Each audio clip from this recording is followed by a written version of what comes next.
आप सभी को मेरा प्यार भरा नमस्कार। आप सभी का मेरे चैनल में बहुत बहुत स्वागत है। आशा करती हूँ आप सब लोग ठीक होंगे। अभी हम जा रहे हैं प्रोग्राम देखने के लिए। तो यहाँ पर नन्हे नन्हे बच्चों के द्वारा जो है शिव तांडव किया जा रहा है और बहुत ही अच्छा प्रोग्राम होने वाला है। तो अभी हम सभी जा रहे हैं प्रोग्राम देखने के लिए। बने रहिए वीडियो पर, और चैनल पर नए हैं तो प्लीज़ चैनल को लाइक शेयर सब्सक्राइब ज़रूर कीजिए। तो जो भी शिव भक्त हैं हर हर महादेव कमेंट में ज़रूर लिखिए।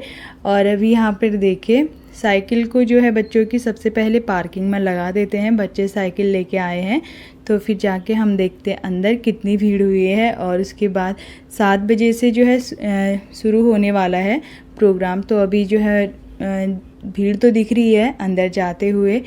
तो अंदर जो है भी सभी लोग आ चुके हैं और यहाँ पर बच्चों का मन जो है फ़ोटो खिंचवाने का हो रहा है मामा से। तो मामा उनकी फ़ोटो खींच रहे यहाँ बैठकर। तो देखिए बाहर से बहुत ही अच्छा डेकोरेट किया है और अंदर चल के दिखाते हैं आप लोगों को। बने रहिए वीडियो पर।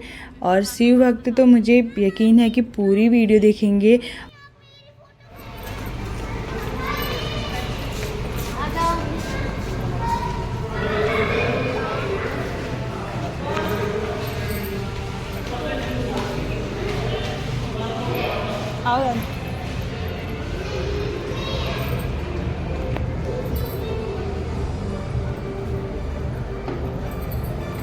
तो देखिए अंदर बिल्कुल फुल हो चुका है, सीट बिल्कुल जो है भर चुकी हैं।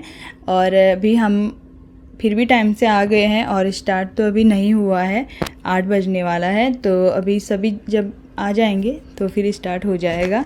तो बने रहिए वीडियो पे और आप लोगों को दिखाते रहती हूँ कैसा होता है। हर हर महादेव।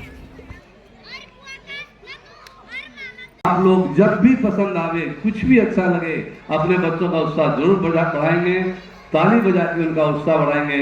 मैं चाहूंगा आपकी शाम को खूबसूरत और अच्छा बनाने के लिए आपका सहयोग लगातार चाहिए। तो ज्यादा समय नहीं लूंगा मैं।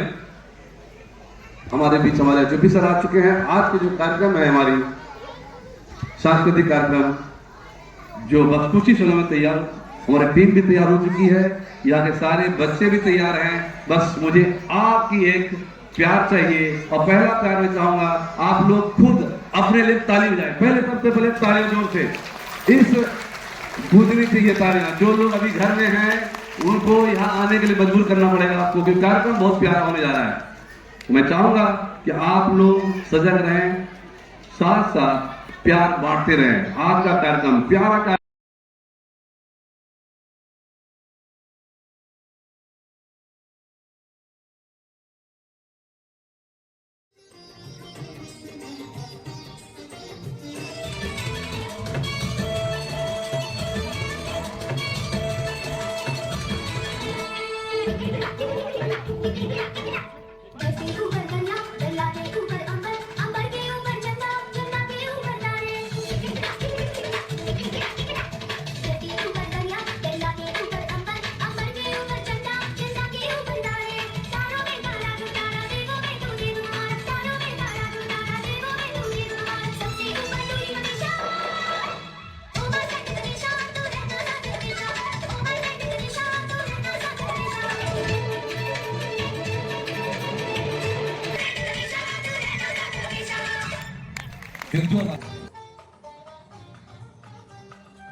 परंतु जैसे जैसे वह बड़ी होती गई, उन्होंने सती को भी अपनी तरह शिव विरोधी बना दिया।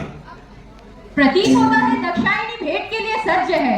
ओम नमो भगवती वासुदेव। यह मेरे जीवन का अब तक का सबसे चमत्कारी दिन है प्रभु। अरे नहीं नहीं, जानता हूँ दक्षायनी, अपने जीवन का लक्ष्य पाओ यही आशीष है।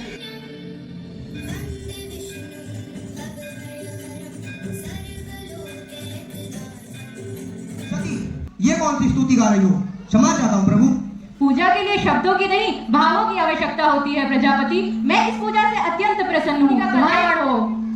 पिताश्री, मुझे सच में नहीं पता कैसे हुआ ये। मैं तो शांताकारक श्लोक गा रही थी, पर मुझे क्षमा कर दीजिए पिताश्री। आप मुझ पर क्रोधित होंगे ना? मैं भला कभी तुमसे क्रोधित हो सकता हूँ? बात करना छोड़ सकता हूँ? कदापि नहीं। यहाँ आओ, बैठो। किसने सिखाया ये मंत्र? एक बालक था जंगल में, कह रहा था कि संसार में सबसे बड़े नारायण नहीं शिव है। कह रहा था कि आपने मुझसे सत्य छुपाया है कि आपने शिव की पूजा पर प्रतिबंध लगाया है। कौन है ये शिव? क्या ये सत्य है पिताश्री? ये सत्य है, परंतु आधा। आधा? जिस शिव को तुम सरल और भोला समझ रही हो, वास्तव में वह अहंकारी है, अपराधी है, जिसने संसार के रचयिता परमपिता ब्रह्मा को अपूजनीय घोषित किया हो, उसका मान मैं कैसे करूं? जिसने मेरे पिता को समूह संसार के समक्ष अपमानित किया हो, उस पर प्रतिबंध लगाकर क्या अनुचित किया? यदि अभी भी तुम्हें शिव की पूजा करनी है तो मैं सारे मंदिर खुलवा देता हूँ, शिव पूजा से प्रतिबंध हटा देता हूँ, क्योंकि मेरे लिए कभी भी और कहीं भी तुम्हारी प्रसन्नता से मूल्यवान और कुछ नहीं। जैसे जैसे दिन बीतते गए वैसे वैसे वह बढ़ता गया और वह शिव को अपने साथ युद्ध के लिए ललकारने लगी। शिव, शत्रुता मिटाने के लिए तैयार हो जाओ। दक्षायणी सती, यह मेरी पुकार नहीं ललकार है। मैंने सुना था कि मन से पुकारो तो तुम सामने आ जाते हो। मैंने सौगंध खाई है कि तुम्हें मुझसे युद्ध करना होगा शिव। देवी सती शिव को ललकारते हुए अपने महल की ओर प्रस्थान करती है। पिताश्री, पिताश्री, आपकी पुत्री ने अपनी शपथ पूरी कर दिखाई। दक्षायणी तैयार है शिव को ललकारने के लिए। मेरी सभा में यह प्रतिबंधित पत्थर लाने का दुस्साहस किसने किया? यह इंदौर की उन्नतता है प्रजापति जी। दक्षायणी, तुम शक्ति, सोच और बुद्धि में थोड़ी आज समर्थ हो। अभी ने समाधि देनी है या दंड, यह निर्णय मैं तुम पर छोड़ता हूँ। मैं चाहती हूँ यह शिवलिंग सुरक्षित रखा जाए। शत्रु के उपहार को सुरक्षित रखना चाहिए और ठीक समय पर ब्याज समेत लौटाना चाहिए। इन शिव गणों को मैं स्वयं कारागार लेकर जाऊँ। जहां एक तरफ देवी सती का भगवान शिव के प्रति आकर्षण बढ़ने लगा, वहीं दूसरी ओर असुर और देवताओं ने अमृत पाने के लिए समुद्र का मंथन करता। हलाहल पहले पदार्थ में से एक रूप में निकला। हलाहल से ब्रह्मांड में होने वाले विनाश के डर से देवताओं और असुरों ने भगवान शिव से मदद मांगी।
समुद्र मंथन के स्थल से प्रजापति दक्ष देवी सती को खींचकर अपने महल में ले जाते क्या हैं। हुआ दक्षायणी? क्या यही है मेरे द्वारा तुम्हें दिए गए पालन पोषण? जवाब दो दक्षायणी।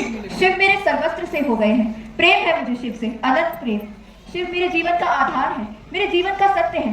शिव से ही सत्य विवाह करना है मुझे। दक्षायणी, होश में? क्या तुम्हें समझ नहीं आता है? तुम क्या कह रही हो? हाँ पिताश्री, प्रेम है मुझे शिव से, अनंत प्रेम। सैनिक, ले जाओ उसे, अपंग कर दो इसे अपने कक्ष में। राजा दक्ष ने अपनी पुत्री सती के स्वयंवर का आयोजन कराया। स्वयंवर का लक्ष्य सती को शिव से दूर रखने का था। स्वयंवर में दूर दूर के महलों से महाराज पधारे, परंतु सती को तो शिव से अनंत प्रेम हो चुका था, उन्हें यह स्वयंवर मंजूर नहीं था। सौभाग्यवती सती पधार रही है। उन्हें पूर्ण विश्वास था कि उनका विवाह महादेव शिव से ही संपन्न होगा। अपना वर चुनो सती। सोच क्या रही हो सती? अपना वर चुनो। मैंने जिससे सच्चा प्रेम किया है, यह वरमाला उसको सुसज्जित करे।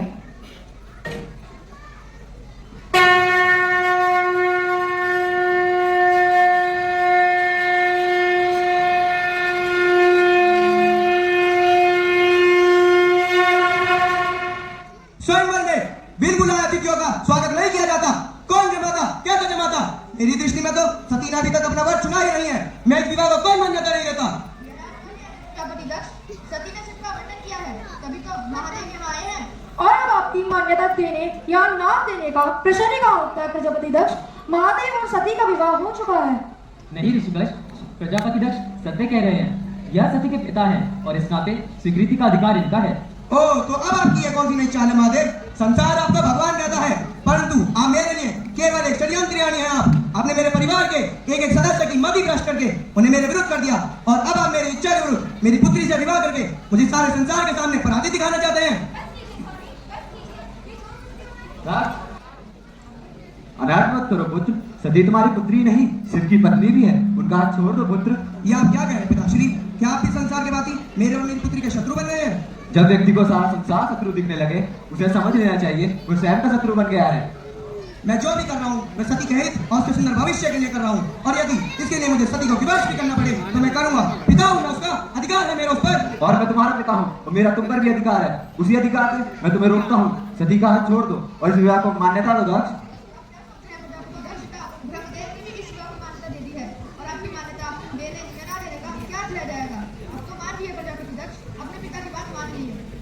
अपनी असहमति के हेतु ही प्रजापति दक्ष ने अपनी पुत्री देवी सती और महादेव के विवाह को संपन्न कराया, क्योंकि वह जानते थे कि देवी सती आदि शक्ति का रूप है और उन्हें आदि शक्ति को अपमानित करने के परिणाम का संपूर्ण बोध था।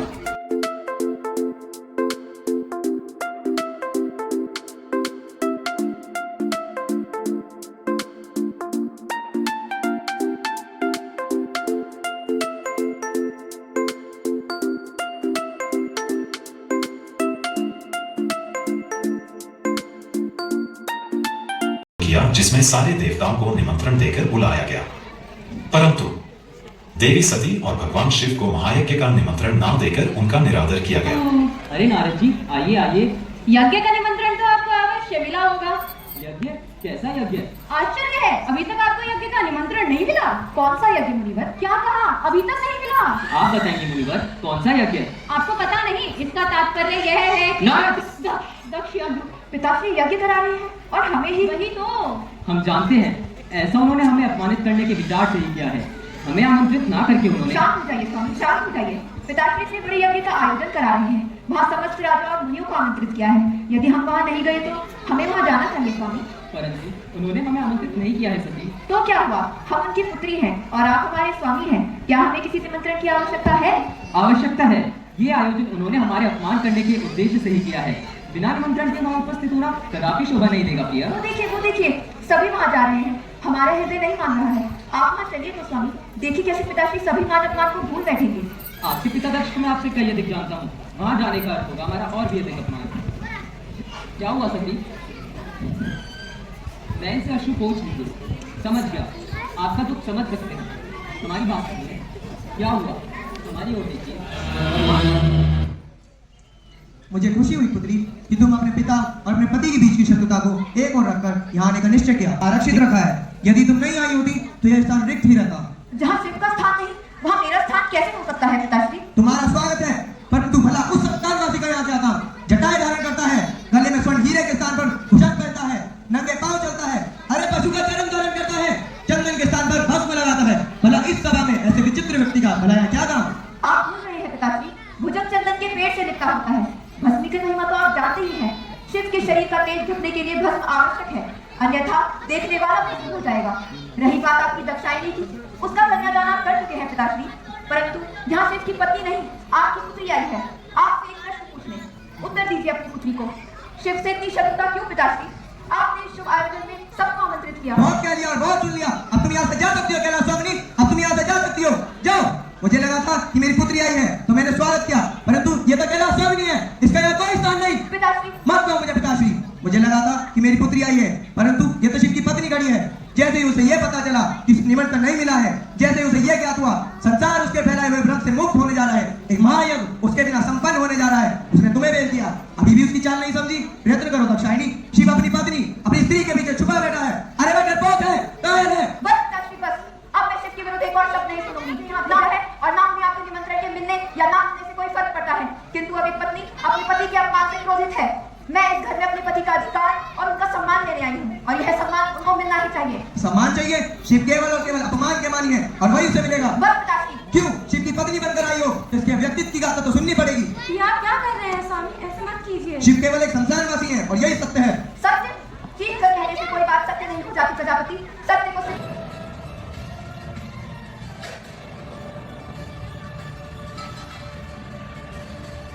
रुक जाओ सती, तुम्हें मेरे यज्ञ को खंडित करने का कोई अधिकार नहीं है। अधिकार तो आपको नहीं है पिताश्री। शक्ति के पति का अपमान आप सभी के सामने करेंगे और सभी कुछ न आप करेंगे। आदि शक्ति हैं, आप आदि शक्ति हैं, आप आदि शक्ति हैं।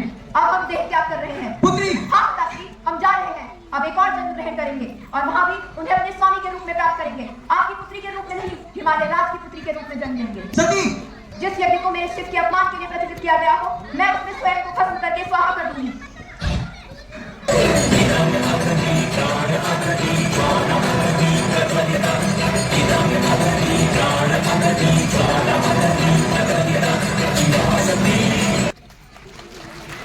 जिसके कारण सारे देवता विष्णु जी के पास आ पहुंचते हैं, जिसके पश्चात संपूर्ण विश्व को प्रलय से बचाने के लिए भगवान विष्णु अपना सुदर्शन चक्र चलाते हैं और देवी सती के शरीर के 51 टुकड़े कर देते हैं, जो आज के दिन में शक्तिपीठ के नाम से जाने जाते हैं। इसके पश्चात महादेव पूर्ण तपस्या में चले जाते हैं, जिस दौरान राजा हिमालय और रानी मीनावती के घर पर माता सती का माता पार्वती के रूप में पुनर्जन्म होता है।